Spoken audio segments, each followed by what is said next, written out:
شکر ادا کریں وہ کم ہے اور نہ ہی ہماری اتنی بساط ہے، لیکن فکر کے اندر، خیال کے اندر، تصور کے اندر اور تخیل کے اندر اور ہماری سوچوں کے پیمانوں کے اندر پائے جانے والے ان سوچوں کے طوفانوں کے اندر اگر ایک لمحے کا احساس بھی پیدا ہو جائے کہ مجھے اس بار الہ کا شکر ادا کرنا چاہیے جس نے ہمیں جسم دیا، جس نے ہمیں جوانی دی، جس نے ہمیں بچپن دیا، جس نے ہمیں لڑکپن دیا، جس نے ہمیں زندگی کی بہاریں دکھائی ہیں اور پھر قدم قدم پر اپنے انعامات اور اکرامات سے ہمیں نوازتا رہا۔ اگر اتنا بھی احساس پیدا ہو جائے تو وہ اتنا رحیم ہے، اتنا کریم ہے، اتنا عظیم ہے کہ اس کا فیصلہ ہے کہ میرا بندہ صرف اگر دل و جان سے، فکر و خیال سے، تصور اور تخیل سے ایک لمحہ بھی میری بارگاہ کا شکر ادا کر دے تو میں اتنا کریم ہوں کہ لَإِن شَكَرْتُمْ، جو میرا شکر ادا کرتا ہے، لَأَزِيدَنَّكُمْ، میں اپنے انعامات کو بڑھاتا رہتا ہوں، میں اپنے کرم کی اس پر بارش کرتا رہتا ہوں۔ آج کا دن عید کا دن ہے، عید الفطر کا دن ہے، اور عید کا دن خدا کے انعام کا دن ہے، عید کا دن خدا کی عطا کا دن ہے۔ عید کا دن اس طرح ہے نبی پاک کی امت کے لیے کہ جس طرح گناہگار میدان عرفات میں یوم عرفہ کو جمع ہوتے ہیں، اور اللہ کے حبیب علیہ السلام نے فرمایا کہ جو بندہ سعی کر کے، کوشش کر کے اور دنیا کے کسی بھی کونے سے وہ 9 ذی الحجہ کو وہ میدان عرفات کے اندر پہنچ گیا اور اس نے حج کا رکن اعظم ادا کر دیا، تو فرمایا کہ وہ بندہ مومن جب میدان عرفات میں داخل ہوا تھا تو سر سے لے کر پاؤں تک اور اپنے جسم کے ریشے ریشے کے اندر گناہ رکھتا تھا، معصیت رکھتا تھا، لیکن جب وہ میدان عرفات سے باہر نکلے گا فرمایا کہ اسے گناہوں سے اس طرح پاک کر دیا جائے گا کہ وَلَدَتْهُ أُمُّهُ، گویا کہ اس کی ماں نے اسے ابھی جنم عطا۔ یہ فرمایا کہ وہ شخص جو میدان عرفات میں پہنچ گیا۔ اچھا، اب میدان عرفات میں پہنچنے والوں کے لیے ایک کرائٹیریا بھی مقرر کر دیا میرے رب نے، وہ کیا ہے؟ اِنِ اسْتَطَاعَ إِلَيْهِ سَبِيلًا، جو اس کے راستے میں استطاعت رکھتا ہے، جو اس کے راستے میں طاقت رکھتا ہے، جو اس کے راستے میں پہلے ایک لائن پوری کریں پھر دوسری میں بیٹھتے ہیں، جو اس کے راستے میں طاقت رکھتا ہے، جو اس کے راستے میں استطاعت رکھتا ہے، تو وہ اگر میدان عرفات میں پہنچا تو اس کی تو بخشش ہو گئی، لیکن اس گناہگار کا کیا ہوگا کہ جو گناہگار بھی ہے، آزمائش میں بھی ہے، پیسہ بھی نہیں ہے، صاحب استطاعت بھی نہیں ہے، وہاں پہنچنے کی استطاعت طاقت بھی نہیں رکھتا، وہ یہ اجر کیسے حاصل کرے گا؟ کیونکہ اللہ رحیم ہے، خدا عادل ہے، اللہ رب العالمین حاکم ہے، وہ احکم الحاکمین ہے، وہ ستار ہے، وہ غفار ہے، وہ اپنے بندے سے 70 ماؤں کی مامتا سے زیادہ پیار کرتا ہے۔ بندہ جتنا دکھی ہوتا ہے اتنا وہ اس کے زیادہ قریب ہوتا ہے، جتنا دل دکھی ہوتا ہے اس دل کے اندر اس کا بسیرا ہوتا ہے کہ اس کیفیت میں وہ اپنے رب کو یاد کرے گا۔ اب وہ لوگ جنہیں استطاعت ملی وہ تو میدان عرفات پہنچ گئے، اور جنہیں استطاعت نہیں ملی تو وہ تو وہاں نہیں پہنچ سکتے، اور جن کو استطاعت ملی تو انہیں استطاعت بھی مل گئی اور بخشش بھی ہو گئی، تو پھر جو وہاں نہیں پہنچ سکتے ان کے لیے کیا ہے؟ تو فرمایا کہ وَإِن تَعُدُّوا نِعْمَةَ اللَّهِ لَا تُحْصُوهَا، تم خدا کی نعمتوں کو اگر شمار کرنا چاہو تو نہیں کر سکتے، تم اللہ کی حکمتوں کو اگر دیکھنا چاہو تو نہیں دیکھ سکتے، تم اگر خداوند قدوس کی عطاؤں کے راز کو سمجھنا چاہو تو تمہارے بس کی بات نہیں ہے۔ کیوں نہیں ہے تمہارے بس کی بات؟ اس لیے نہیں ہے کہ وہ رحیم ہے، وہ کریم ہے۔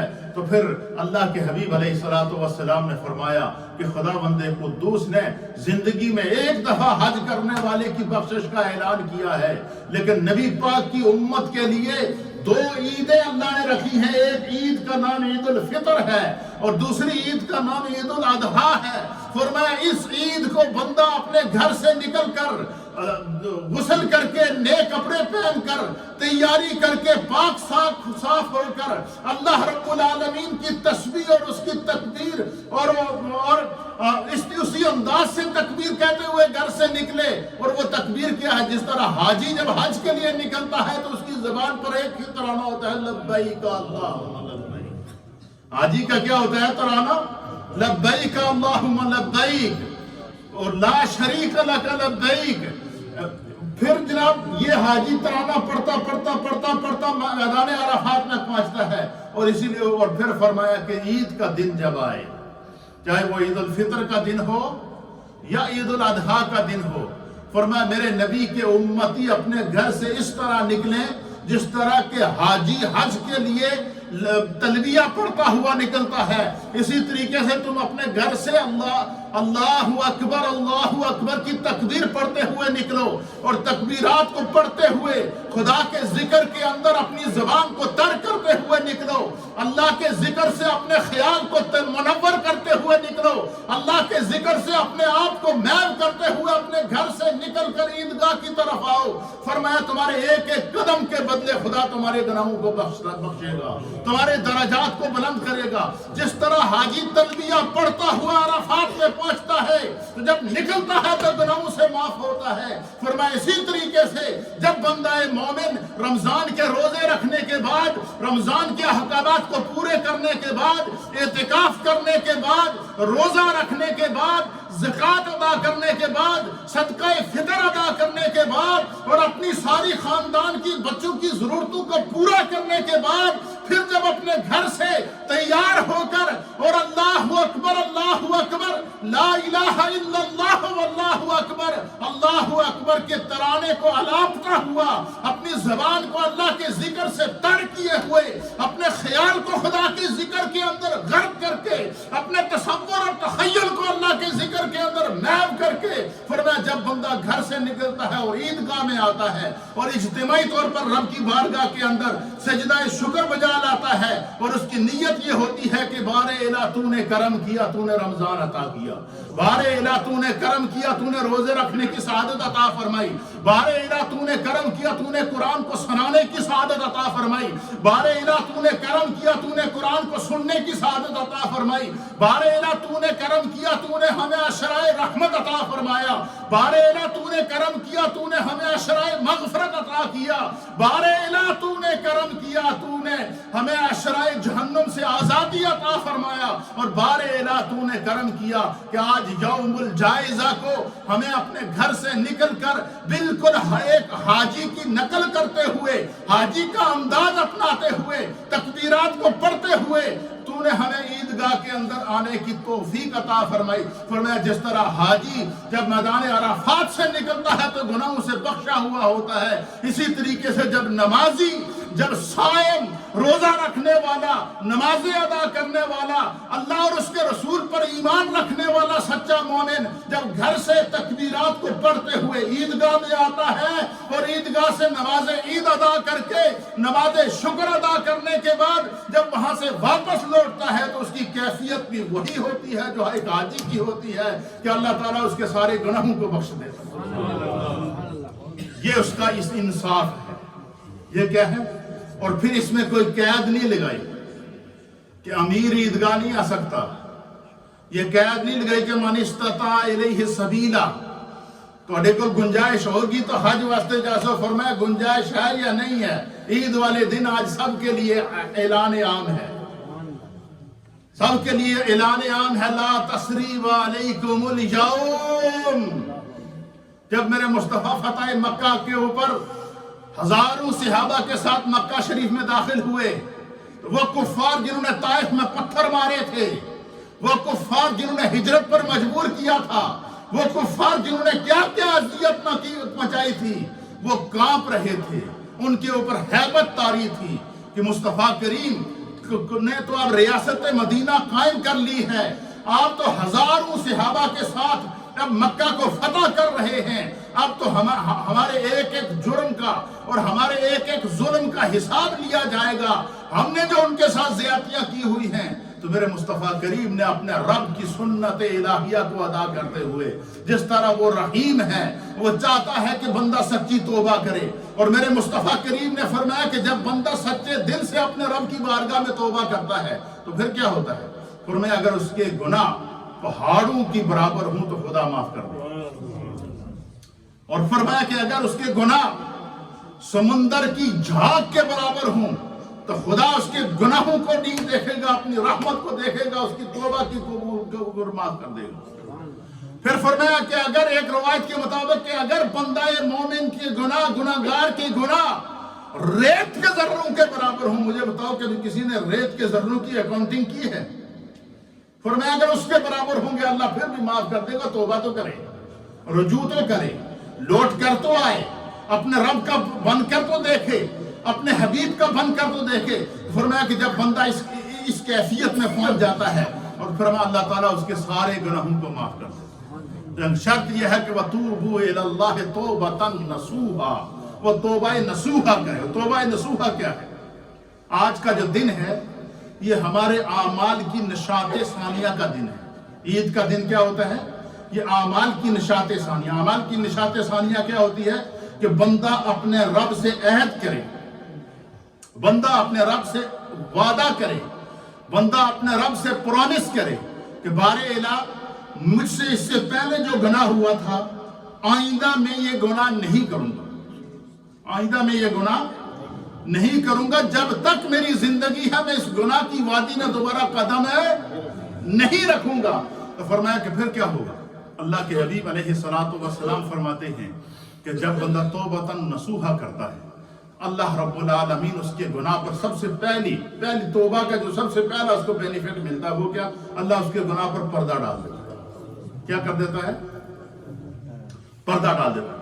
پھر اس کی نیکیوں کے اندر اتنا اضافہ ہو جاتا ہے کہ پھر ایک وقت ایسا آتا ہے کہ وہ فرشتے، وہ بائیں طرف کے فرشتے جو اس کے گناہ کو لکھ کر ریکارڈ کر چکے تھے، ریکارڈ کے اندر لے چکے تھے، اس کے گناہ کو ڈاکومنٹڈ بنا چکے تھے کہ اس بندے نے اس لمحے یہ گناہ کیا ہے، لیکن چونکہ اس نے اس گناہ سے توبہ کر لی اور اللہ سے وعدہ بھی کر لیا کہ میں آئندہ یہ گناہ دوبارہ نہیں کروں گا، پہلی فرصت میں اللہ اس کے گناہ پر پردہ ڈالتا ہے۔ اور دوسری فرصت کے اندر کیا ہوتا ہے؟ فرمایا اللہ تعالیٰ ان فرشتوں سے اس گناہ کو بھلا دیتا ہے، وہ گناہ فرشتوں سے کیا جاتا ہے؟ بھول جاتا ہے۔ پھر ایک لمحہ ایسا ہوتا ہے تنزل الملائکۃ والروح، سورہ قدر کے اندر آیت ہے کہ لیلۃ القدر کو اللہ فرشتے زمین کے اوپر نازل ہوتے ہیں حضرت جبریل کی معیت میں۔ تو کیسے نازل ہوتے ہیں؟ اس کی تفسیر کے اندر صاحب تفسیر کبیر عظیم ولی کامل حضرت امام فخر الدین رازی رحمۃ اللہ تعالی علیہ، آپ فرماتے ہیں کہ نبی پاک نے فرمایا کہ جس طرح اللہ تعالیٰ نے ہمیں دنیا میں 2 عیدیں عطا فرمائی ہیں، ایک عید کا نام ہے عید الفطر اور دوسری عید کا نام ہے عید الاضحیٰ۔ تو جس طرح اللہ نے ہمیں 2 عیدیں عطا فرمائی، اسی طرح اللہ نے فرشتوں کو بھی 2 عیدیں عطا فرمائی ہیں۔ فرشتوں کی بھی 2 عیدیں ہوتی ہیں، اور فرشتوں کی ایک عید جس طرح ہماری عید الفطر ہے، اس طرح فرشتوں کی جو عید ہے وہ لیلۃ البرات، شب برات کو ہوتی ہے۔ اور جس طرح ہماری عید الاضحیٰ ہوتی ہے، قربانی کی عید ہوتی ہے، اسی طرح فرشتوں کی جو عید ہوتی ہے وہ لیلۃ القدر کو اللہ ان کو عطا فرماتا ہے۔ اچھا آپ دیکھیں کہ جب عید کا دن ہوتا ہے تو ہم عید کی تیاری کرتے ہیں، اچھے کپڑے پہنتے ہیں، ہر طرح کی چیزیں اپنے ذوق کی خریدتے ہیں۔ پھر اس کے علاوہ عید کی چھٹیوں کے اندر ہم عید کو سیلیبریٹ کرنے کے لیے مختلف مقامات پر سیر و سیاحت کے لیے جاتے ہیں یا نہیں جاتے؟ گھومنے پھرنے کے لیے جاتے ہیں یا نہیں جاتے؟ فرمایا جب فرشتوں کی عیدیں ہوتی ہیں نا تو فرشتوں کو اللہ تعالیٰ اختیار دیتا ہے کہ 7 آسمانوں اور 7 زمینوں کے اوپر تم گھوم سکتے ہو۔ تو فرشتے سب سے پہلے جو شب برات کو کیا کرتے ہیں؟ وہ 7 آسمانوں کا چکر لگاتے ہیں، پھر عرش الہی کے اوپر جاتے ہیں۔ عرش الہی کے قریب جو اللہ تعالیٰ نے فرشتوں کے لیے قبلہ بنایا ہے بیت المعمور، وہ بیت المعمور کا طواف کرتے ہیں۔ پھر وہ جنت کے میں جاتے ہیں، جنت کو دیکھتے ہیں۔ پھر وہ لوح محفوظ کے اوپر نبی پاک نے فرمایا کہ پھر فرشتے گھومتے گھومتے اپنی عید کے اوپر سیر کرتے کرتے وزٹ کرتے کرتے وہ لوح محفوظ پر پہنچ جاتے ہیں، اور لوح محفوظ وہ مقام ہے کہ جہاں پر ہر بندے کا نام، اس کے نام کی تختی اور اس کے اعمال لکھے ہوتے ہیں کہ یہ بندہ یہ فلاں بن فلاں ہے، یہ فلاں جگہ رہتا ہے، اتنے اس کے گناہ ہیں، اتنی اس کو زندگی دی گئی، اس زندگی میں اس کے اتنے گناہ ہیں، اتنی اس کو زندگی دی گئی، اس کی زندگی میں اتنی نیکیاں ہیں۔ تو فرشتے کیا ہوتے ہیں؟ وہ گھومتے گھومتے وہ لوح محفوظ پر پہنچ کر وزٹ کرتے ہیں۔ مثلا ہم اگر دنیا میں کسی جگہ پہ جائیں جو تاریخی مقامات ہوتے ہیں، ان تاریخی مقامات کے اندر کیا ہوتا ہے کہ قدیم چیزیں رکھی ہوتی ہیں، ہر چیز موجود ہوتی ہے، ہم وہاں وزٹ کرتے ہیں، ہر ایک کے ساتھ ہسٹری لکھی ہوتی ہے۔ اب جب فرشتے لوح محفوظ پر پہنچتے ہیں، ان کی عید ہوتی ہے، تو اللہ کے حبیب فرماتے ہیں کہ فرشتے دیکھتے ہیں کہ یار یہ تو ایک بڑی خوبصورت نورانی تختیاں ہیں، اس کے اوپر انسانوں کی ہسٹریاں لکھی ہوئی ہیں، اور فرشتوں کا دل کرتا ہے کہ ہم کیا کریں، وہ پڑھیں کہ یہ انسان کیا کرتے ہیں۔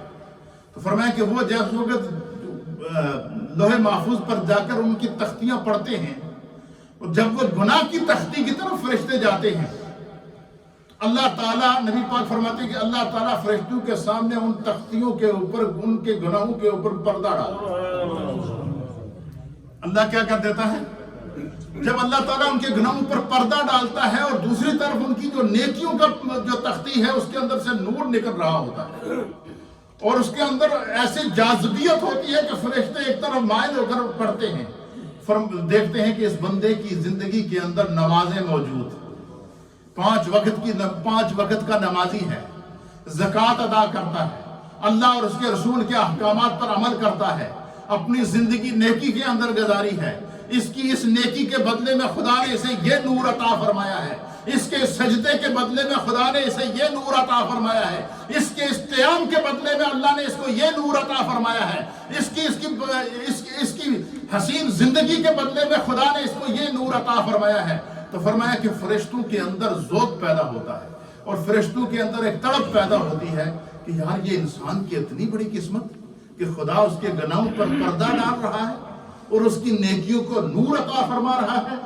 یہ عمل دیکھنے کے بعد نبی پاک فرماتے ہیں کہ اللہ فرشتوں کے اندر تڑپ پیدا کرتا ہے، اور فرشتے اللہ کی بارگاہ میں عرض کرتے ہیں کہ بار الہ آج ہماری عید ہے، ہماری یہ خواہش ہے کہ ہم اس انسان کا دیدار کریں، ہم اس انسان سے مصافحہ کریں، ہم اس انسان کے ساتھ جا کر عبادت کریں، ہم اس انسان کے ساتھ جا کر قیام کریں، ہم اس انسان کے ساتھ جا کر سجدہ کریں، ہم اس انسان کے ساتھ جا کر وہ تسبیحات اور تحلیلات کریں۔ ہم یہ دیکھنا چاہتے ہیں کہ وہ انسان کتنا عظیم ہے کہ جس کے گناہوں پر رب رحیم کریم پردہ ڈال رہا ہے، اور جس کی نیکیوں کو اللہ نور بنا کے چمکا رہا ہے۔ فرمایا فرشتوں کے دل میں یہ خواہش ظاہر ہوتی ہے تو فرشتے اللہ کی بارگاہ میں درخواست کرتے ہیں، خدا ان کو اجازت دیتا کہ آج تمہاری عید ہے، تسی چلے جاؤ۔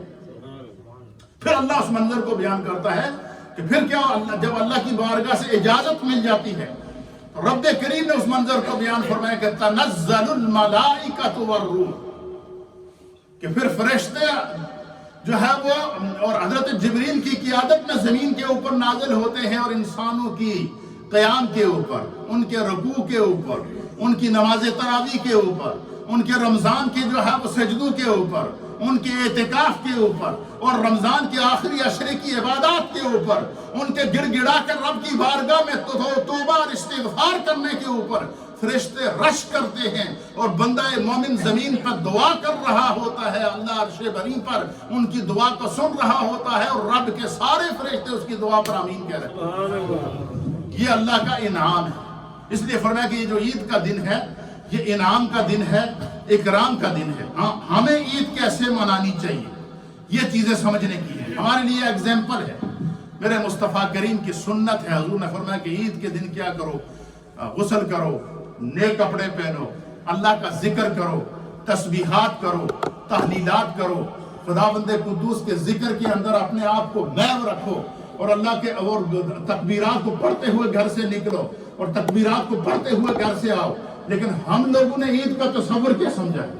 ہم لوگوں نے عید کا یہ تصور سمجھا ہے کہ عید کے دن نئے کپڑے پہنو، عید کے دن نماز بھی چھوڑ دو، عید کے دن گاڑیوں میں سلائنسر اتار دو، عید کے دن ہر وہ کام کرو جس سے دوسرے کو تکلیف پہنچے، عید کے دن ہر وہ کام کرو جس سے دوسروں کا اذیت پہنچے۔ تو اللہ کے پیارے حبیب نبی رحمت صلی اللہ تعالیٰ علیہ وسلم نے ہمیں تعلیم دی کہ عید کا دن خدا کے ذکر کا دن ہے، عید کا دن اللہ کے انعام کو حاصل کرنے کا دن ہے، عید کا دن اپنے دامن کو پھیلا کر اس پورے رمضان کی جو کمائی ہوئی نیکیاں ہوتی ہیں ان کو سمیٹنے کا دن ہوتا ہے۔ عید کا دن گناہ کے اندر، معصیت کے اندر اور اوباش پن کے اندر گزارنے کا دن نہیں ہوتا۔ اور پھر نبی پاک صلی اللہ تعالیٰ علیہ وآلہ وسلم کی سنت کیا ہے اور صحابہ اکرام کو حضور نے کس طرح کی عید منانے کی توفیق عطا فرمائی ہے، روایات کے اندر آتا ہے۔ علامہ ابن عساکر نے اس بات کو نقل فرمایا ہے۔ اللہ اکبر۔ علامہ ابن عساکر لکھتے ہیں کہ اگر آپ یہ جتنے لوگ بیٹھے ہیں یہ یہاں سے تیسری صف سے آپ سارے کھڑے ہو کر صف بنا کے پیچھے بیٹھ جائیں گے تو پیچھے لوگوں کو جگہ مل جائے گی۔ اس سے ایک ایک صف بندی کر لیں، صف بندی کر لیں اور ساتھ ساتھ میری گفتگو بھی سنتے رہیں۔ اللہ رب العالمین کی بارگاہ کے اندر کیا ہوتا ہے؟ انعام اکرام ملتا ہے۔ اور پھر عید کس طرح گزاری جاتی ہے؟ امیر المؤمنین خلیفۃ المسلمین حضرت سیدنا فاروق اعظم رضی اللہ تعالیٰ عنہ خلیفہ مقرر ہوئے، عید کا دن آیا، رمضان آیا، رمضان گزارا، اور آپ نے اپنے دور خلافت کے اندر جو سب سے عظیم کارنامہ سر انجام دیا۔ آپ کا تو ہر کارنامہ عظیم تھا۔ خدا نے حضرت فاروق اعظم کو جو سوچ عطا فرمائی تھی وہ سوچ یہ تھی کہ میرے آقا کی بارگاہ میں کسی کام کا مشورہ کیا، خدا نے اسے قرآن کا روپ دے کر، وحی کا روپ دے کر حضرت فاروق اعظم کے رائے کو قرآن کی صورت میں نازل کیا۔ اور یہ قرآن میں ایک مقام نہیں، دو مقام نہیں، تین مقام نہیں، قرآن حکیم کے اندر 17 آیات ایسی ہیں کہ سیدنا فاروق اعظم نے کسی کام کی رائے دی ہو تو اللہ تعالیٰ نے اسے قرآن بنا کے نازل کیا۔ یہ ان لوگوں کی پاکیزہ سوچیں تھی۔ سوچ پاک ہو، تصور پاک ہو، کلام پاک ہو، اخلاق پاک ہو، کردار پاک ہو، گفتار پاک ہو، تو خدا بندے قدوس قرآن کے اندر بندے کی حرکات اور سکانات کو کائنات کے لیے ایگزامپل بناتا ہے۔ اور اس کی سب سے بڑی مثال ہمارے سامنے فاروق اعظم ہے۔ آپ نے رمضان المبارک میں اپنی شورا کا اجلاس بلایا۔ آپ نے فرمایا مختلف جنگوں کے اندر جن لوگوں نے قرآن کو حفظ کیا ہے تو وہ حفاظ اکرام شہید ہو رہے ہیں، لہٰذا ہمیں قرآن حکیم فرقان مجید کو محفوظ کرنے کے لیے ہمیں حفاظ کی تعداد کو بڑھانا پڑے گا۔ اور ساتھ میں یہ کہ آپ نے فرمایا کہ نماز تراویح کے اندر ہم نے قرآن کو ختم کرنا ہے، پورا قرآن نماز تراویح کے اندر پڑھا جائے گا۔ یہ حضرت فاروق اعظم نے اپنے دور کے اندر اس کو رائج کیا ہے، اور اسی لیے میرے آقا علیہ السلام نے پہلے ہی جو ہے وہ دستور قائم کر دیا کہ میری سنت اور میری خلفائے راشدین کی سنت سے جڑے رہنا۔ خلفائے راشدین کے عمل کو بھی مصطفیٰ نے اپنی سنت قرار دیا ہے۔ کیوں؟ کہ ان کا ہر کام رضا الہی اور رضا مصطفیٰ کے لیے ہوتا تھا۔ اس لیے اللہ کے پیارے حبیب نبی رحمت صلی اللہ تعالیٰ علیہ وسلم نے صحابہ کو تربیت فرمائی۔ پھر اسی طریقے سے عید کا دن فاروق اعظم رضی اللہ تعالیٰ عنہ مسجد نبوی میں امیر المؤمنین کی حیثیت سے، خلیفۃ المسلمین کی حیثیت سے آئے۔ آپ نے عید کی نماز کا خطبہ دیا۔ خطبے میں لوگوں کو اللہ کی نعمتیں، اللہ کے انعامات اور گناہوں سے توبہ، اللہ کی طرف رجوع کی تعلیم دینے کے بعد اور پھر خوشی کے ساتھ سب سے معانقہ کیا، سب سے ملنے کے بعد سیدنا فاروق اعظم اپنے گھر چلے گئے۔ علامہ ابن عساکر نے لکھا ہے کہ بعد میں جس طرح کہ ہم عید کے بعد ایک دوسرے کے گھر جاتے ہیں کہ ملیں، مبارکباد دیں، تو اسی طریقے سے صحابہ اکرام کا ایک وفد تیار ہوا اور وہ کہنے لگے کہ چلتے ہیں امیر المؤمنین کے گھر چلتے ہیں اور جا کر حضرت فاروق اعظم کو کیا کرتے ہیں؟ عید کی مبارکباد دیتے ہیں۔ اسی لیے نبی پاک نے کیا فرمایا کہ عید کا جو دن ہے یہ کیا ہے؟ یوم الجائزہ ہے۔ بندہ خود غور کرے، ہر بندہ اپنا حساب خود کرے، ہر بندہ خود احتسابی کرے، اپنے گناہوں پر خود نادم ہو، اپنے گناہوں سے خود سچی توبہ کرے، نیکی کی طرف مائل ہو جائے۔ تو فرمایا کہ وہ اصل عید اس کی ہے، اور عید کا ایک تصور آپ نے دیا۔ وہ کیا؟ صحابہ اکرام حضرت فاروق اعظم سے ملنے کے لیے گئے تو ابھی عید پڑی ان کے پیچھے، اور بڑے خوش و خرم سب سے ملاقات کرنے کے بعد جب تنہائی میں گئے اور صحابہ اکرام نے کہا کہ چلتے ہیں امیر المؤمنین سے ملتے ہیں، جب وہاں پر پہنچے تو انہوں نے ایک بڑا عجیب و غریب منظر دیکھا. انہوں نے دیکھا کہ فاروق اعظم کا دروازہ بند ہے گھر کا. کیا ہے؟ اور گھر کے اندر سے رونے کی آوازیں آ رہی ہیں، گھر کے اندر سے آہ و بکا کی آوازیں آ رہی ہیں، گھر کے اندر سے گڑ گڑا کر سیدنا فاروق اعظم امیر المؤمنین رو رہے ہیں. اللہ اکبر. صحابہ اکرام نے دروازے پہ دستک دی تو آپ نے جب دروازہ کھولا تو فاروق اعظم رضی اللہ تعالیٰ عنہ کی آنسوؤں سے داڑھی تر ہو رہی تھی. اور اس قدر خوف خدا آپ کے اندر ہوتا تھا کہ اہل سیر نے لکھا ہے کہ یہاں آپ کی آنکھ سے لے کر یہاں نیچے چہرے تک دونوں طرف ایک کالی لائن پڑی ہوتی تھی، اور وہ لائن کیا تھی؟ وہ مسلسل آنسو چلنے کی وجہ سے ایک نشان پڑ گیا تھا. خشیت الہی. وہ فاروق اعظم جن کا میرے مصطفیٰ نے دنیا میں جنت کی بشارت عطا فرمائی، ان کے خوف خدا کا یہ عالم ہے.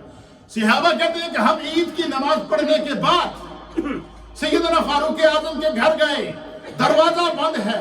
ہم نے بڑا عجیب و غریب منظر دیکھا، اور منظر دیکھا کہ فاروق اعظم زار و کتار رو رہے ہیں، استغفار کر رہے ہیں، آنسو بہا رہے ہیں، رب کی طرف رجوع کیے ہوئے ہیں، سر کو سجدے میں رکھے ہوئے ہیں.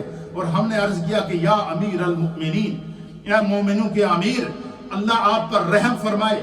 آج تو عید کا دن ہے، آج تو شادمانی کا دن ہے، آج تو خوشیوں کا دن ہے، آج خوشیوں بکھیرنے کا دن ہے، آج خوشیوں سے ایک دوسرے کے کھلتے ہوئے چہروں کو دیکھنے کا دن ہے.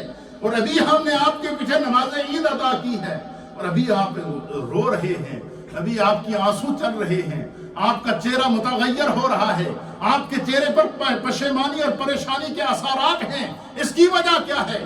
تو سیدنا فاروق اعظم نے ایک تاریخی جملہ کہا جس کو علامہ ابن عساکر نے اپنی کتاب تاریخ دمشق کے اندر نقل فرمایا ہے.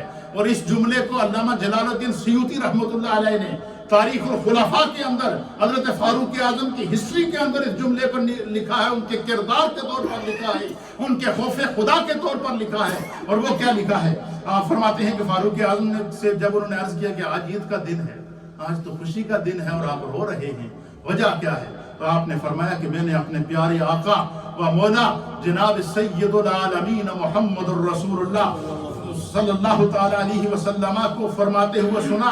آپ نے فرمایا کہ ھذا یوم العید و ھذا یوم الوعید. فرمایا کہ سرکار نے فرمایا کہ یہ آج کا دن عید کا دن بھی ہے اور آج کا دن وعید کا دن بھی ہے. وعید کہتے ہیں پکڑ کا دن بھی ہے، خوشی کا دن بھی ہے اور پکڑ کا دن بھی ہے، یوم وعید بھی ہے. تو آپ نے فرمایا کہ جو ہے کہ فرمایا کہ عید اس کی ہے جس کا روزہ قبول ہو گیا. فاروق اعظم نے فرمایا، کیا فرمایا؟ عید اس کی ہے جس کا روزہ قبول ہو گیا، عید اس کی ہے جس کی نماز قبول ہو گئی، عید اس کی ہے جس کا سجدہ قبول ہو گیا، عید اس کی ہے جس کی تلاوت قرآن قبول ہو گئی، عید اس کی ہے جس کی آہ و بکا قبول ہو گئی، عید اس کی ہے جس کی ذکر اور تسبیح قبول ہو گئی.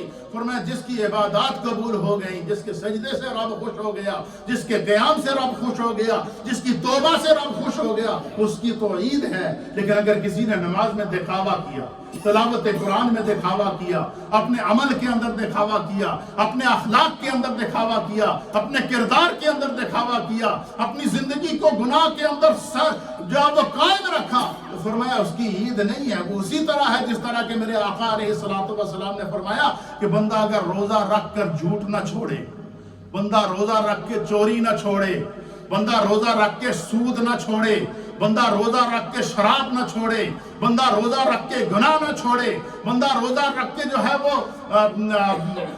ہر طرح کے گناہ کے اندر اپنے آپ کو ملوث رکھے، تو فرمایا کہ اللہ کے نزدیک وہ صرف بھوکا پیاسا ہے، اس کا روزہ قبول نہیں ہے. سیدنا فاروق اعظم کہتے ہیں کہ میں آنکھوں سے آنسو آج عید کے دن اس لیے بہا رہا ہوں کہ میرے مصطفیٰ نے فرمایا کہ یہ یوم عید بھی ہے اور یوم وعید بھی ہے. عید تو اس کی ہوگی جس کا روزہ قبول ہو گیا، اور عید تو اس کی ہے جس کی نمازیں قبول ہو گئیں، عید تو اس کی ہے جس کے عمل سے میرا رب خوش ہو گیا. فرمایا جس کے عمل سے رب خوش نہ ہو اس کی عید نہیں ہے، وہ تو اس کے لیے پکڑ ہے، وہ عید ہے. تو عید کے دن اپنا محاسبہ کرنے کی یہ سنت مصطفیٰ بھی ہے عید کے دن اپنے گناہوں کو یاد کر کے سچی توبہ کر کے دوبارہ گناہ نہ کرنا، یہ سیدنا فاروق اعظم رضی اللہ تعالیٰ عنہ کا عمل مبارک ہے۔ اسی طریقے سے سرکار غوث اعظم، محبوب سبحانی، قطب ربانی، شہباز لامکانی، شاہ شاہاں، شاہ جیلا، محبوب سبحانی حضرت غوث سمدانی غوث اعظم رضی اللہ تعالیٰ عنہ کی بارگاہ کے اندر عرض کیا گیا، آپ فرماتے ہیں کہ لوگ کہہ رہے ہیں کہ کل عید ہے۔ غوث اعظم نے عید کا خطبہ دیتے ہوئے اور جمعے کا خطبہ دیتے ہوئے، آپ نے جمعے والے دن دوسرے جمعہ تھا، خطبہ دے رہے تھے، دوسرے دن کیا تھی؟ عید تھی۔ تو ہر طرف یہ تھا کل عید ہے، کل عید ہے، کل عید ہے۔ کل جس طرح سارے میرے کو پوچھ رہے تھے کہ مفتی صاحب دسو جی کل عید ہے یا کہ نہیں، کل عید ہے یا کہ پوچھ رہے تھے نا۔ اسی طریقے سے غوث پاک کے دور میں لوگ کہہ رہے تھے کہ کل عید ہے، کل عید ہے، تو آپ نے خطبہ دیا اس کے سرکار غوث اعظم نے۔ آپ فرماتے ہیں کہ لوگ کہہ رہے ہیں کہ کل عید ہے، کل عید ہے، سب خوش ہیں، لیکن میں تو جس دن اس دنیا سے اپنے ایمان کو محفوظ لے کر اس دنیا سے میرا سانس ہو، جس دن میرے بدن سے میری روح نکلے گی، اور اس حالت میں اگر میری روح نکلی کہ میرا ایمان سلامت ہے، تو سرکار غوث اعظم کہتے ہیں میرے لیے عید کا دن وہ ہے۔ کیا فرمایا محبوب سبحانی کہ میرے لیے عید کا دن وہ ہے کہ جب میری روح قبض ہو تو میں ایمان کی حالت میں دنیا سے جاؤں۔ فرمایا اپنے ایمان کو سلامت رکھنے والے کی عید ہوتی ہے۔ بندہ نمازیں نہ پڑھے اور کہے میں عید کر رہا ہوں، روزے نہ رکھے اور کہے میں عید کر رہا ہوں، نیکی نہ کرے اور کہے میں عید کر رہا ہوں، اس کے عمل کے اندر تبدیلی نہ آئے اور کہے کہ میں عید کر رہا ہوں، سیدنا فاروق اعظم کہتے ہیں کہ وہ عید نہیں ہے، وہ وعید ہے، وہ خدا کی پکڑ ہے، وہ اللہ کی طرف سے آزمائش ہے۔ اور پھر اللہ کی پکڑ کیسی ہوتی ہے؟ ان بطش ربک لشدید۔ یہ عید کا تصور کیا ہمارے جو ہے وہ فقہا نے اور محدثین نے دیا۔ پھر اسی طریقے سے امام شافعی رحمۃ اللہ تعالی علیہ، اللہ اکبر، آپ فرماتے ہیں اللہ اکبر۔ اب دیکھیں کہ آج کل ہمارے یہاں کیا رواج ہے؟ عید سے پہلے ہمارے نوجوان ینگسٹر اسپیشل وہ کیا کرتے ہیں؟ وہ کرائے کے اوپر بڑی بڑی گاڑیاں نکلواتے ہیں، پھر ان کے سلائنسر اتار دیتے ہیں، پھر پورے محلے کے اندر زمین بھی کانپ رہی ہوتی ہے، رم کانپ رہا ہوتا ہے کہ کون طوفان جا رہا ہے، کون عید منا رہا ہے، گھر میں کوئی بیمار پڑا ہوا ہے، کوئی پریشان لوگ ہیں۔ اس ملک کے اندر ہم رہ رہے ہیں جو غیر مسلم ملک ہے، اور وہ لوگ کہتے ہیں کہ پتہ نہیں ان لوگوں کی کیسی عبادت ہے، کہتے ہیں عید عبادت کا دن ہے، یہ کیسی عبادت ہے کہ انہوں نے ہمیں جو ہے وہ ہمارا سونا جینا بیٹھنا اٹھنا سب حرام کر دیا ہے۔ تو حضرت امام شافعی رحمۃ اللہ تعالیٰ علیہ نے بڑے ایمان افروز بات کی۔ یہ جو اولیاء اللہ ہوتے ہیں نا، ان کے بارے میں ہمارے فقہا اور محدثین نے لکھا ہے کہ یہ مشاہداتی دنیا کے شاہ سوار ہوتے ہیں۔ مشاہداتی دنیا کے شاہ سوار کا معنی یہ کہ اللہ نے ان کے آگے سے پردے اٹھائے ہوتے ہیں، مشرق کو بھی اپنے سامنے دیکھ رہے ہوتے ہیں، مغرب کو بھی اپنے سامنے دیکھ رہے ہوتے ہیں، شمال کو بھی اپنے سامنے دیکھ رہے ہوتے ہیں، جنوب کو بھی اپنے سامنے دیکھ رہے ہوتے ہیں۔ یہ اولیاء اللہ کی یہ شان ہے، خدا نے ان کو یا وہ مشاہداتی دنیا کا شاہ سوار بنایا۔ یہی وجہ ہے کہ سرکار غوث اعظم رضی اللہ تعالیٰ عنہ کیا فرماتے ہیں؟ آپ فرماتے ہیں نظرت الی بلاد اللہ جمعا کحردلۃ علی حکم اتصالی۔ کہتے ہیں کہ جب زمین کے اوپر نظر دوڑاتا ہوں تو اب زمین کے مشرق کو بھی اپنے سامنے اس طرح دیکھتا ہوں جس طرح میرے ہاتھ کی ہتھیلی پر رائی کا دانہ ہے۔ زمین کے مغرب کو بھی اپنے سامنے اس طرح دیکھتا ہوں کہ جس طرح ہاتھ کی ہتھیلی پر رائی کا دانہ ہے۔ زمین کے شمال کو بھی اپنے سامنے اس طرح دیکھتا ہوں جس طرح ہاتھ کی ہتھیلی پر رائی کا دانہ ہے۔ فرمایا پوری روئے زمین کو اپنی ہاتھ کی ہتھیلی پر دیکھتا ہوں۔ سائنس تو آج اس نتیجے پہ پہنچی ہے نا کہ ہم گوگل کے اوپر سرچ کریں تو سیٹلائٹ سسٹم کے ذریعے ہم دنیا کے ہر جگہ کو اپنے سامنے دیکھتے ہیں، نہیں دیکھتے؟ آپ کسی بھی ملک کو دیکھنا چاہیں دیکھ سکتے ہیں۔ یہ تو سائنس نے آج ترقی کی اور سیٹلائٹ سسٹم آن کیا۔ میرے غوث کو بھی اللہ نے 2 آنکھوں میں سیٹلائٹ عطا فرمایا تھا، اور وہ کیا تھا کہ کہتے ہیں زمین کے اوپر نظر دوڑاتا ہوں، ساری روئے زمین کو اپنے ہاتھ کی ہتھیلی پہ دیکھتا ہوں۔ کوئی ٹچ سکرین نہیں، کوئی موبائل نہیں، کوئی فون نہیں، کوئی سکائی سسٹم نہیں، کوئی جو ہے وہ گلوبل دنیا کے سائنس کا سسٹم نہیں، لیکن غوث کی نگاہ کے اندر وہ نگاہ ہے، کہتے ہیں کہ بیٹھا بغداد کے اندر ہوں، مشرق اور مغرب میں اپنے ہر غلام کو اپنے سامنے دیکھ سکتا ہوں۔ کیا کروں؟ کیوں؟ اللہ نے نظر کیمیا عطا فرمائی ہے، اللہ نے نظر میں نور محمدی عطا فرمایا ہے، اللہ نے نظر کے اندر بصارت کا نور عطا فرمایا ہے، خدا نے نظر کے اندر معرفت کا نور عطا فرمایا ہے، اور یہی مثال اللہ کے تمام ولیوں کی ہے، تمام صحابہ کرام کی۔ فرماتے ہیں کہ یہ تو زمینی نظر ہے، پھر فرماتے ہیں کہ نظر من، جب میں اپنی نظر کو آسمان کی طرف اٹھاتا ہوں تو نظر من در لوح محفوظ اصل بیٹھا فرش زمین پر ہوتا ہوں، اور لوح محفوظ پر تمہاری لکھی ہوئی تختیاں پڑھ کر سنا سکتا ہوں۔ یہ نظر کس کی ہے؟ وہ سے پاک کی نظر ہے۔ تو اگر ایک ولی کی نظر یہ ہے تو نبی کی نظر کا کیا عالم ہوگا؟ نبی کی نگاہ کا کیا عالم ہوگا؟ میرے مصطفیٰ چلتے زمین پر تھے، نگاہ ساتوں زمینیں نیچے ہوتی تھی۔ میرے مصطفیٰ کھڑے مسلح پر ہوتے تھے، سامنے جنت کے اندر چلے جاتے تھے سیر کرتے ہوئے۔ نماز پڑھاتے ہوئے ہاتھ آگے کیا، پھر ہاتھ پیچھے کر لیا۔ صحابہ نے عرض کیا یا رسول اللہ، آج بڑا عجیب منظر دیکھا، نماز پڑھاتے ہوئے آپ تھوڑا سا آگے بھی ہوئے، آپ نے ہاتھ آگے کیا پھر پیچھے آ گئے، اس میں کیا راز تھا؟ میرے مصطفیٰ کریم نے فرمایا کہ نماز پڑھاتے پڑھاتے میری نظر جنت پر پڑ گئی تھی۔ کیا پڑ گئی تھی؟ اور جنت میں بڑے خوبصورت انگور کے خوشے لگے ہوئے تھے۔ کیا تھے؟ انگور کے خوشے لگے ہوئے تھے، تو دل کرتا ایک انگور کا خوشہ توڑ کے تم سب کو کھلا دو۔ کہتے ہیں کہ میرا ہاتھ اس کے پاس گیا ہے، پھر میرے ذہن میں خیال آیا کہ یہ نعمت تو میرے رب نے میرے امتیوں کے لیے جنت کے لیے رکھی ہے، اس لیے میں نے اس کو چھوڑ دیا۔ یہ نگاہ مصطفیٰ ہے۔ تو حضرت امام شافعی رحمۃ اللہ علیہ کیا فرماتے ہیں؟ آپ فرماتے ہیں کہ لیس العید لمن راکب المطایا، یہ بات سمجھنے کی ہے۔ عید اس کی نہیں ہے کہ جڑا سلنسر اتار کر فراریوں کے اوپر گھومتا پھرے۔ مطایا کہتے ہیں سواری کو۔ کیا کہتے ہیں؟ مطایا عربی کے اندر سواری کو کہتے ہیں، کوئی بھی سواری، چاہے وہ گھوڑے کی صورت میں ہو، اونٹ کی صورت میں ہو، گاڑی کی صورت میں ہو، ہیلی کاپٹر کی صورت میں ہو، ہوائی جہاز کی صورت میں ہو۔ تو آپ کیا فرماتے ہیں کہ لیس العید لمن راکب المطایا، عید اس کی نہیں ہے کہ جو بڑی بڑی گاڑیوں کے اوپر بڑی بڑی سواریوں پر سوار ہو کر وہ گھومتا پھرتا ہے، بلکہ کیا ہے؟ فرمایا انما العید لمن ترک الخطایا، عید بڑی بڑی گاڑیوں پر گھومنے کا نام نہیں، عید بڑی بڑی سواریوں پر گھومنے کا نام نہیں، عید گاڑیوں سے سلنسر اتار کے لوگوں کے آرام کو برباد کرنے کا نام نہیں۔ آپ فرماتے ہیں انما العید لمن ترک الخطایا، عید تو یہ ہے کہ بندہ گناہ کی وادی سے ایک دفعہ نکل جائے، دوبارہ پلٹ کر اس کی طرف دیکھنا بھی گوارا نہ کرے۔ گناہ کو چھوڑنے کا نام عید ہے، سچی توبہ کا نام عید ہے، دوبارہ گناہ نہ کرنے کا نام عید ہے۔ یہ ہے عید کا حقیقی فلسفہ جو ہمارے اکابرین نے ہمیں دیا ہے۔ ہم نے عید کا کیا سمجھا ہے؟ ہم نے عید کو کیا سمجھا ہے کہ ہم عید پر ہر وہ غیر قانونی کام کریں کہ پولیس گرفتار کرتی پھرتی رہے کہ اس بندے نے یہ قانون توڑ دیا، اس نے یہ قانون توڑ دیا۔ یہ عید نہیں ہے، یہ تو وہ عید ہے۔ پھر آگے مزید نصیحت کرتے ہوئے کیا فرماتے ہیں؟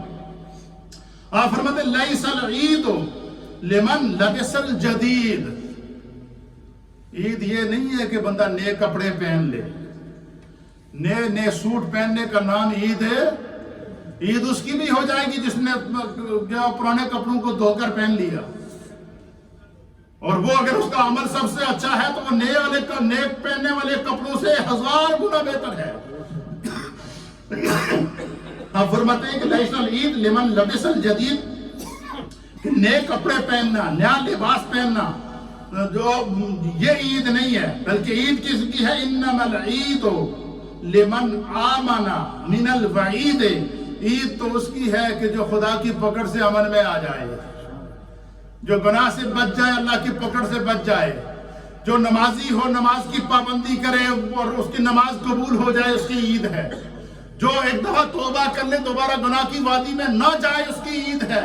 یہ ہمارے اکابرین نے ہمیں عید کا تصور دیا ہے، اور اس کو سمجھنے کی ضرورت ہے، اور یہ ہم سب کی ذمہ داری ہے کہ ہم اپنی نوجوان نسل کے اندر، علماء کی ذمہ داری ہے کہ اپنے مقتدیوں کے اندر، اسی طریقے سے والدین کی ذمہ داری ہے کہ اپنی اولاد کے اندر اس تصور کو ڈالا جائے کہ عید اس کا نام نہیں ہے کہ ہم اعلانیہ گناہ کرتے پھریں، عید اس چیز کا نام نہیں ہے۔ پھر فرماتے ہیں کہ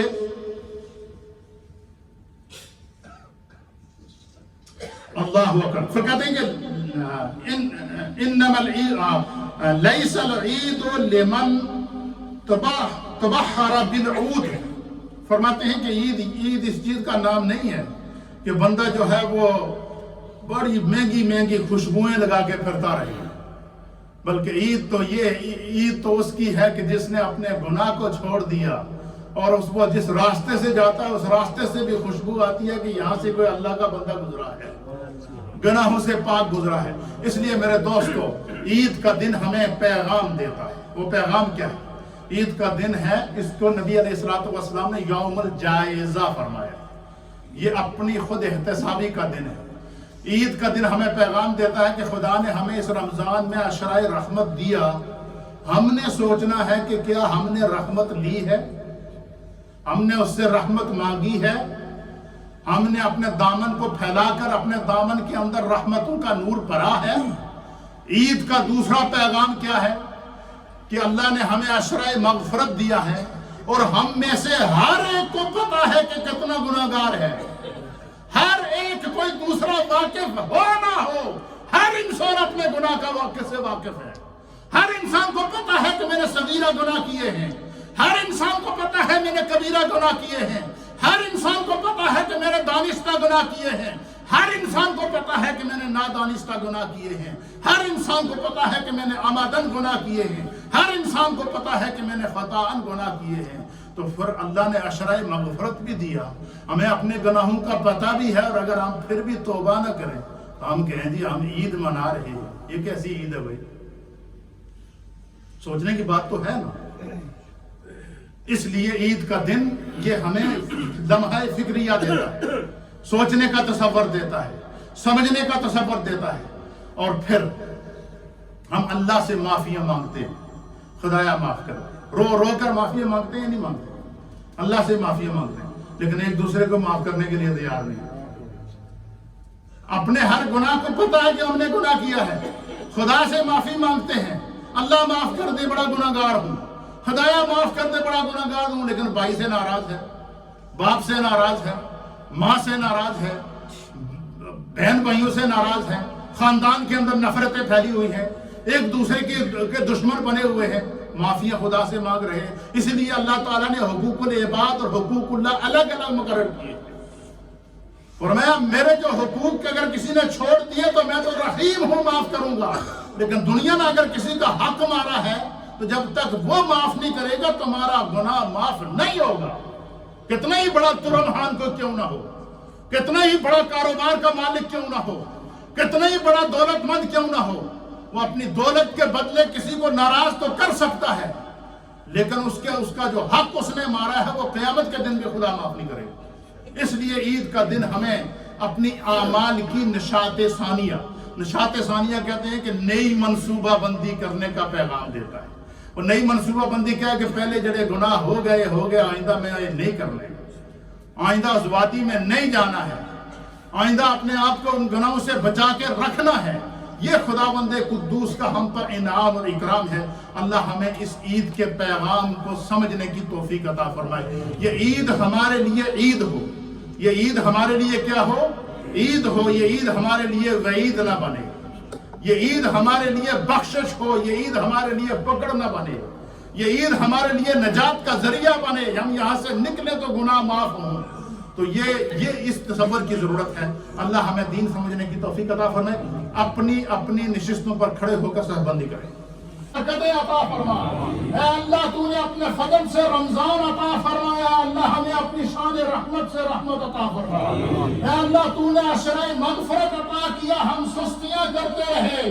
آج عید کے دن اللہ جس طرح حجاج میدان عرفات میں تجھ سے سوال کرتے ہیں، آج تیری نبی کے امتی عید کے اجتماع میں تجھ سے مغفرت کا سوال کرتے ہیں. اللہ ہماری بات، اے اللہ ہمارے صغیرہ گناہوں کو معاف فرما. اے اللہ ہمارے کبیرہ گناہوں کو معاف فرما. اے اللہ ہمارے دانستہ گناہوں کو معاف فرما. یا اللہ ہمارے نادانستہ گناہوں کو معاف فرما. اے اللہ ہمارے روزوں میں کوئی کمی رہ گئی ہو تو اپنے رحمت سے پورا فرما. اے اللہ ہماری تراویح میں کوئی کمی رہ گئی ہو تو اپنے کرم سے پورا فرما. اے اللہ ہماری تلاوت میں کمی رہ گئی ہو تو اپنے کرم سے پورا فرما. اے اللہ ہمارے صغیرہ گناہوں کو معاف فرما. یا اللہ کبیرہ گناہوں کو معاف فرما. یا اللہ دانستہ گناہوں کو معاف فرما. اے اللہ نادانستہ گناہوں کو معاف فرما. اے اللہ عمدن گناہوں کو معاف فرما. اے اللہ خطاً گناہوں کو معاف فرما. یا اللہ ظاہر اور مستور گناہوں کو معاف فرما. اے اللہ اپنی عافیت سلامتی اور پناہ عطا فرما.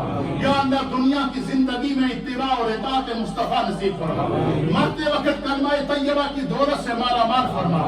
قبر میں دیدار مصطفیٰ اور حشر میں شفاعت مصطفیٰ اور صراط پر دعائے مصطفیٰ اور جنت میں پڑوس مصطفیٰ ہم سب کا مقدر فرما.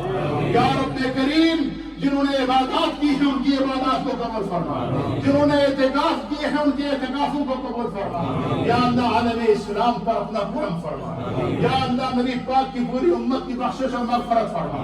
اے اللہ آج کے بابرکت دن کے صدقے فلسطین کے مسلمانوں کو آزادی عطا فرما. اے اللہ آج کے بابرکت دن کے صدقے کشمیر کے مسلمانوں کو آزادی عطا فرما. دنیا بھر کے محکوم اور مجبور مسلمانوں پر کرم فرما.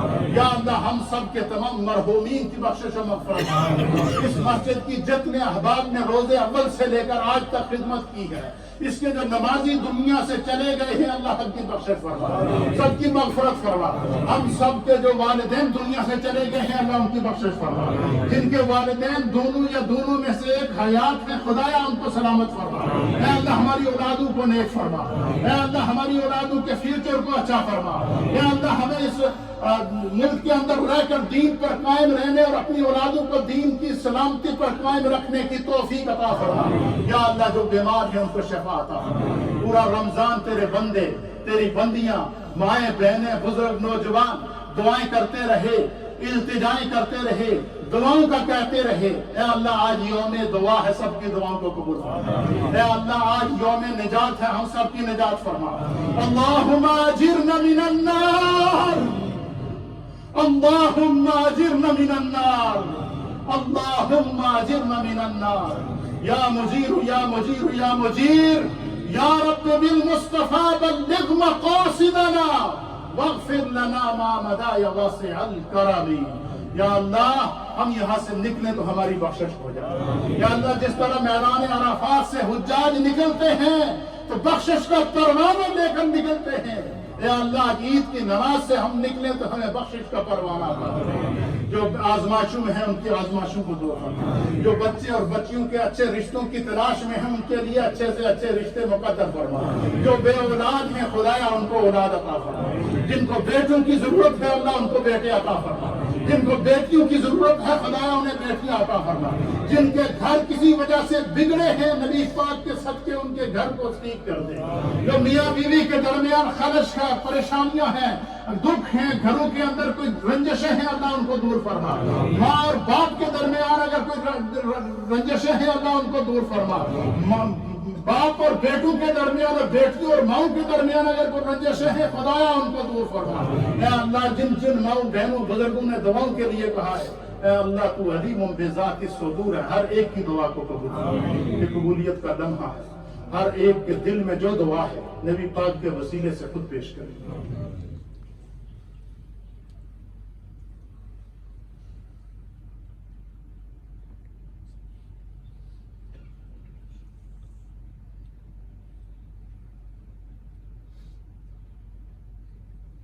ربنا تقبل منا انك انت السميع العليم وتب علينا انك انت التواب الرحيم. ببركة ان الله وملائكته يصلون على النبي يا ايها الذين امنوا صلوا عليه وسلموا تسليما. اللهم صل وسلم على سيد الانبياء والمرسلين وعلى آله الطيبين واصحابه الطاهرين اجمعين. رب اغفر وارحم وانت خیر الراحمین. میری جانب سے مسجد انتظامیہ کی جانب سے آپ سب کو دلی